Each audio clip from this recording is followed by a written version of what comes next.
자, 오늘은 그 9편 자한과 10편 향당은 별로 볼 게 없고 11편 선진. 그래서 9편 자한과 11편 선진 편 중에서 좀 중요한 문장들을 살펴보겠습니다. 자, 좀 중요하지 않은 건 툭툭 넘어가고 중요한 것부터 하겠습니다. 자, 자한편 쭉 넘어가서리 어떤 걸 보냐 그러면 자한편 12번째 문장 이런 게 있습니다. 자공이라는 제자가 물어봅니다. 스승에게요. 자공이 물었다. 여기에 아름다운 옥이 있다며 스승님께서는 그것을 궤 속에 넣어서 그냥 가죽으로 싸서 고이 보관하시겠습니까? 안 그러면 좋은 값을 구해서 그것을 파시겠습니까? 그러자 공자는 말했다. 팔아야지, 팔아야지. 나는 좋은 값을 기다리는 사람이야. 여기서 이제 팔아야지, 팔아야지가 한자로 고지제, 고지제 이런 말인데요. 이제 이 말은 어떤 의미가 있냐 그러면, 정말 이 아름다운 옥이라고 하는 것은 사람에게 비견한다면 현인, 인자를 얘기할 겁니다. 그러면 자공은 물어봅니다. 공자에게 현인은 조용히 숨어 살아야 합니까? 아니면 적극적으로 나가서 벼슬을 해도 됩니까? 또는 나아가서 스승님은 참 아름다운 옥처럼 도를 갖추신 분인데 왜 세상으로 나아가서 벼슬을 하지 않는 것입니까? 이렇게 물은 것일 수도 있을 것 같아요. 그러자 공자는 먼저 팔아야지, 팔아야지 이렇게 2번 반복해서 말합니다. 즉 공자는 노자나 장자식의 은둔하는 삶은 단호하게 부정하는 겁니다.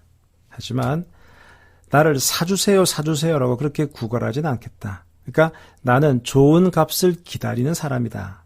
즉 자신의 가치를 정확히 알아주는 군주가 나올 때까지는 자신이 스스로 팔러 다니며 값을 떨어뜨리지는 않겠다. 이런 의지를 밝힌 것으로 볼 수 있습니다. 즉 벼슬을 대하는 태도와 관련된 공자의 생각이 드러나는 대목이죠. 자, 물론 그렇죠. 그래서 공자 이 논어에서도 보면 그 입신양명, 출세 이런 것에 대한 그 가치를 분명히 부여하고 있다는 점에서 노장 사상과는 좀 다릅니다. 자, 그 다음에 자한편 21번째 문장. 이 또 제가 좋아하는 문장입니다. 자왈, 묘의 불수자 유의부며 수의 불실자 유의부이다. 자왈, 묘의 불수자 유의부며 수의 불실자 유의부이다. 이게 무슨 말이냐? 공자는 말했다. 싹은 돋았으나 꽃을 피우지 못하는 것도 있고 꽃은 피우고서도 열매를 맺지 못하는 것도 있다.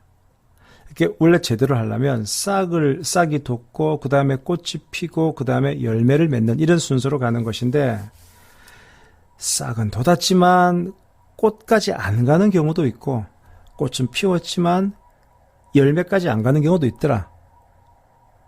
왜? 그 이유는 여기서는 일종의 배움 내지는 배움의 이 성취로 봤을 때 원래 제일 처음에 공자 그 논어의 학이편에 보면 학이시습이라는 얘기가 나오죠.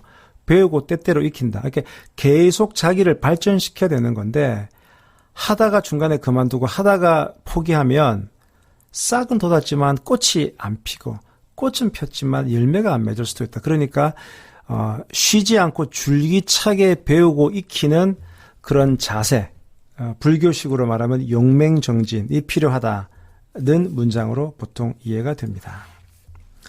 자, 그 다음에 22번째 문장이 그 후생이 가외다. 여러분, 후생가외 이런 얘기 들어보시죠. 후생이라는 게 나보다 후배, 가외, 가할 가짜에 외, 두려울 외자. 즉, 후배가 되게 두렵다. 그러니까 우리 회사에서도 저 후배 저 녀석 말이야. 처음에 들어올 때는 아주 코찔찔 그랬는데 이제는 어느 순간 내 자리를 위협할 만큼 실력이 일취월장하는구나. 이런 후배들이 있잖아요. 그래서 그 후생이 가외다라는 말이 바로 이 논어 자한편에 나오는 문장인데요. 이 전체 문장을 읽어보면 그렇습니다. 공자는 말했다. 후생이 가외다. 즉 뒤에 오는 사람은 두려워할 만하다. 그러면서 그 후배의 장래가 내 지금만 못할 줄을 어찌 알겠는가. 즉 나보다 뛰어나지 않으리란 법이 어디 있느냐. 자, 그랬는데 그 다음 말이 좀 재밌어요. 40, 50이 무문헌이면 사역 부족 외야이이구나. 40, 50이 무문헌이면 사역 부족 외야이구나. 이 무슨 말이냐. 그렇게 후배가 두렵긴 한데 그 후배란 녀석이 말이지 40세나 50세가 되어도 그 친구의 성취된 바가 알려지지 않는다면 이 또한 두려워할 것도 아니다. 그러니까 40, 50 되기 전까지 자기의 어떤 일가를 이루지 못하면 그거는 별로 두려워할 것이 아니다. 라는 이제 이런 말이 후생가회 그 뒤편에 나옵니다. 자, 그 다음에 27번째 문장이 이거죠. 자왈 세한연후에 지 송백지 후조야라. 공자는 말했다. 세한연후에 날씨가 추워진 뒤에야 지 안다. 송백지 후조야. 소나무와 잣나무가 뒤늦게 시들음을 알 수 있다. 이게 무슨 얘기냐? 날씨가 따뜻할 때는 다른 나무나 꽃들이 다 색깔이 다 자기 색깔이 있죠. 예쁜 색깔이. 그런데 날씨가 추워지면 다 꽃이 떨어지고 잎이 떨어지고 다 죽어버리죠. 하지만 날씨가 딱 추워지니까 소나무와 잣나무는 여전히 이게 푸르고 아주 늦게 시드는 거예요. 그러니까 거의 시들지 않거나 늦게 시들면서 그 푸르름을 계속 가지고 있는 거죠. 자, 즉, 이 무슨 얘기냐? 이런 얘기 있잖아요.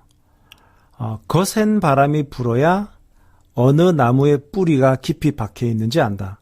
산들 바람만 불 때는 다 이렇게 뿌리가 박혀 있으니까 어느 나무가 어느 풀이 제대로 뿌리가 박혀 있는지 알 수가 없어요. 그런데 제대로 한번 센 바람이 불어버리면 뿌리가 얕은 나무는 다 뽑히겠죠. 그러니까 뭔가 힘든 순간을 지나봐야 누구의 절개가 굳은지를 안다 이런 말인데 그 추사 김정희의 세한도라는 그림 아시죠? 그 초가집이 하나 있고 그 옆에 이렇게 푸른 소나무가 있는 세한도. 그 세한도의 세한이라는 이 말이 바로 이 논어자한편에서 나오는 겁니다. 이 세한도라는 그림은 제 개념탑재 2편인가 3편에 세한도가 있어요. 그게 자세하게 나오는데요. 간단히만 말씀드리면 추사 김정희 선생이 제주도에 유배를 갔어요. 그 당파 싸움에 휘말려가지고. 그러니까 잘 나가던 사람이 이제 끈 떨어져서 제주도 유배를 갔는데 그러면 이제 평소에 잘 알던 사람도 별로 교류를 안 해요.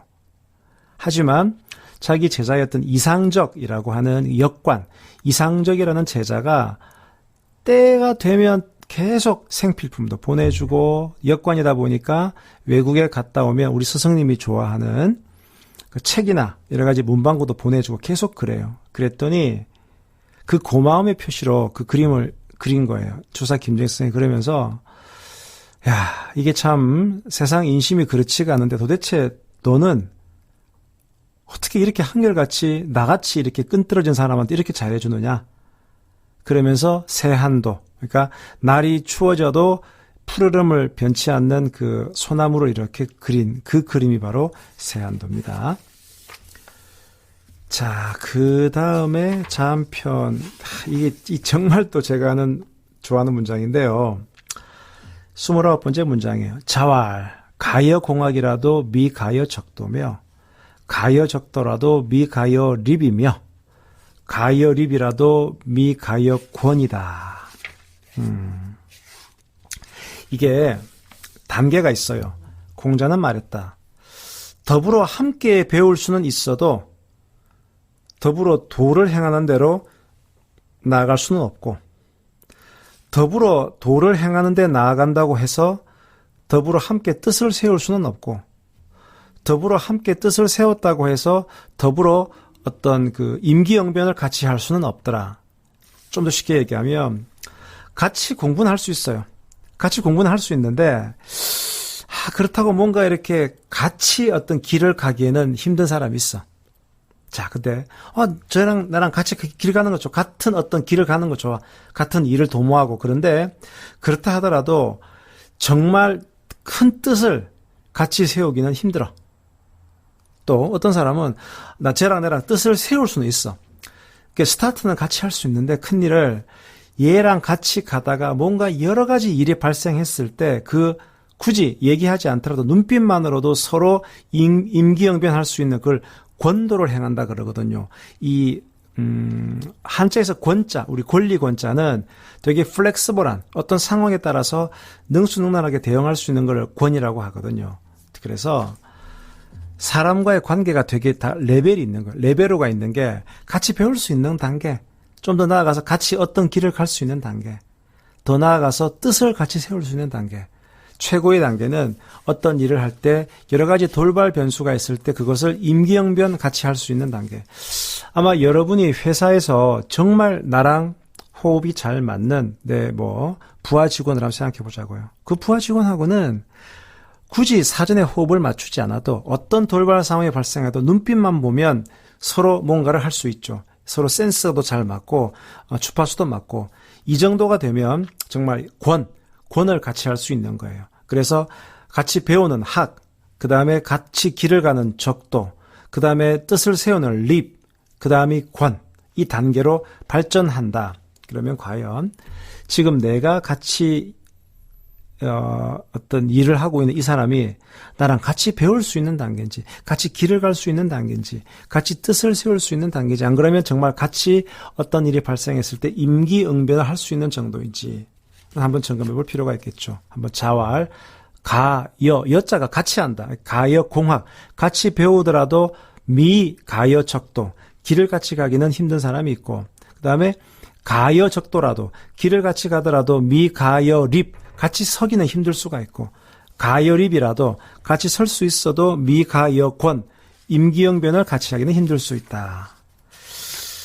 제가 참 좋아하는 문장이었어요. 자, 그래서 9편 자한편을 끝나고 10편 향당은 그냥 패스하고, 자, 11편 선진편으로 넘어갑니다. 선진편은 그렇게 많지가 않아요. 자, 선진편 여덟 번째 문장이 보면, 제가 한번 그런 말씀 드렸죠. 공자님이 여러 제자 중에 가장 애총했던 제자가 안회라고 해요. 안회. 그래서 이 곳곳에 안회 또는 안연 같은 말인데요. 이 안연에 대한, 안회에 대한 그 애정이 묻어나는데 그 극도로 다루는 데가 바로 이 선진편 여덟 번째 문장이에요. 이런 문장입니다. 안연이 사하자, 자활, 희라, 천상여구나, 천상여구나. 안연이 사하자, 사자가 죽을 사자겠죠. 안연이 사하자, 자활, 희라, 천상여구나, 천상여구나. 그 뜻은 이런 겁니다. 안연이 죽자 공자는 애통해하며 말했다. 아, 하늘이 나를 망쳤구나. 하늘이 나를 망쳤구나. 그러니까 천상여, 하늘이 나를 망쳤구나라는 얘기를 두 번이나 이렇게 얘기할 정도로 그렇게 제자의 죽음에 대해서 아파했던 공자였다라는 거고요. 자, 그 다음에 또 유명한 문장이 11번째 문장입니다. 제가 한글을만 읽어드릴게요. 게로라는 제자, 게로가 자로의 다른 말입니다. 게로가 공자에게 귀신을 어떻게 섬깁니까? 귀신을 섬기는 것에 대해서 공자에게 물어봤더니 공자는 이렇게 말합니다. 사람을 제대로 섬길 수 없다면 어찌 귀신을 능히 섬기겠는가? 그래서 다시 자로가 다시 묻습니다. 감히 죽음에 대해서 묻겠습니다. 라고 하자 공자는 이렇게 말합니다. 아니, 삶을 모르는데 어떻게 감히 죽음을 알겠는가? 즉, 논어에서 보여지는 공자의 모습은 대단히 현실적이라는 거죠. 그러니까 어떤 초월적인, 우리가 알 수 없는 그런 존재에 대해서보다는, 이렇게 어떤 귀신이 아닌 사람, 죽음이 아닌 삶, 이런 현세에 더 많은 가치를 뒀다. 이제 이런 점에서 노장 사상과는 조금 다르죠. 그래서 이게 또 유명한 문장이라서 소개해드렸고요. 그 다음에 선진편의 15번째 문장 이런 겁니다. 제자 자공이 물었다. 자장과 자하 이 두 제자 중에서 누가 더 현명합니까? 그러자 공자는 이렇게 답합니다. 자장은 지나치고 자하는 미치지 못한다. 그래서 자장은 과하고 자하는 불급이다. 과가 지나친다는 거고 자하는 미치지 못한다. 불급이다. 그러자 자공이 다시 물어봅니다. 그러면 자장이 더 낫다는 얘기입니까? 그러자 공자는 지나친 것이나 모자란 것이나 다 문제다. 이것이 바로 과유불급 이 말이 나오는 겁니다. 이 공자 제자 중에 자공, 이 지금 물어본 거 자장과 자하 중에 누가 더 현명합니까? 이 자공은 보면 논어 곳곳에서 이 인물에 대한 평하는 걸 되게 좋아해요. 그러니까 이게 헌문편에도 보면 이런 말이 나와요. 자공이 자꾸 사람들에 대한 인물 평을 하자 공자가 이렇게 말합니다. 허허, 자공은 참 내보다 더 나은가 보구나. 나는 그렇게 사람 평가할 틈이 없다. 뭐 이렇게 약간 빈정거리는 얘기도 하고 계시거든요.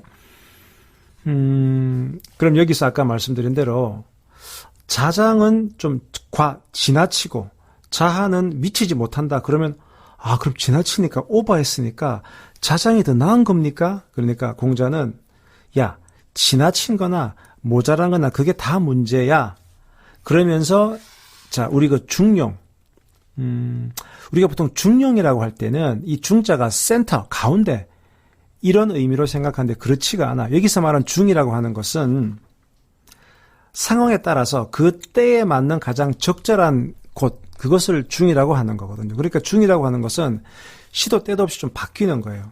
그러니까 내가 어떤 상태에서 그게 중이었다. 적중했지만 또 어떤 상황에서는 내 그 가치가 오히려 오버할 수도 있고 모자랄 수도 있는 거거든요. 그래서 공자님은 오버하는 것도 문제고 미치지 못하는 것도 문제고 그래서 항상 그 상황에 맞는 때에 맞는 적중하는 그것이 중요하다. 그래서 바로 그 중용이라는 그 책이 이 적중하는 때에 맞는 것을 강조하는 그 책인데 그래서 하여튼 이 과유불급이라는 문장이 지나친 것하고 모자라는 것 그게 다 똑같다. 다 똑같이 문제다라고 하는 그 말이 그 선진편에서 나온다. 요거 말씀을 드리고요.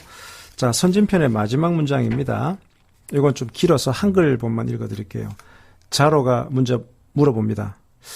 소승님, 올바른 말이나 글을 들으면 그것을 곧바로 실천에 옮겨야 되죠? 그러자 공자는 말합니다. 아니, 부모 형제가 있는데 어찌 올바른 말이나 글을 들었다고 곧바로 실천에 옮길 수 있겠느냐? 안 돼. 자, 그 다음에는 제자 염류가 물어봅니다. 스승님, 올바른 말이나 글을 들으면 곧바로 실천에 옮겨야 됩니까? 그러자 공자는 말합니다. 올바른 말이나 글을 들으면 곧바로 실천에 옮겨야지. 무슨 말이야? 곧바로 옮겨야지. 이게 똑같은 질문에 대해서 다르게 답변을 하죠. 그러자 제자 공서화가 이렇게 물어봅니다. 스승님, 아니 자로가 물었을 때는 함부로 따라하지 마라 그러고 염류가 물었을 때는 바로 실행하라 그러고 이렇게 서로 다른 대답을 하시니 저는 의문이 생깁니다. 그러자 공자는 이렇게 얘기를 합니다. 염류는 그 성격이 워낙 소극적이고 물러나는 거기 때문에 앞으로 나아가도록 내가 푸시를 한 것이고 자로는 워낙 애가 이 다혈질이라서 한 발 물러나게 한 것이다. 아주 유명한 문장이거든요. 그러니까 제가 그랬죠. 공자란 사람은 대단히 뛰어난 스승이고 가르침을 주더라도 제자의 성향에 따라서 다 다른 가르침을 줬다고. 그러니까 자로는 이 워낙 불같은 성격이기 때문에 스승님, 이거 올바른 글이나 말을 들으면 무조건 실천해야 되는 거죠? 아니야. 아니 부모 형제가 있는데 어찌 그렇게 할 수 있어? 신중하게 해야지. 이렇게 한번 눌러준 반면에 염유는 워낙 소극적이니까 야 바로 실천에 옮겨야지. 이렇게 사람에 따른 제자에 따른 커스터마이징된 이 가르침을 줬던 것이 공자다.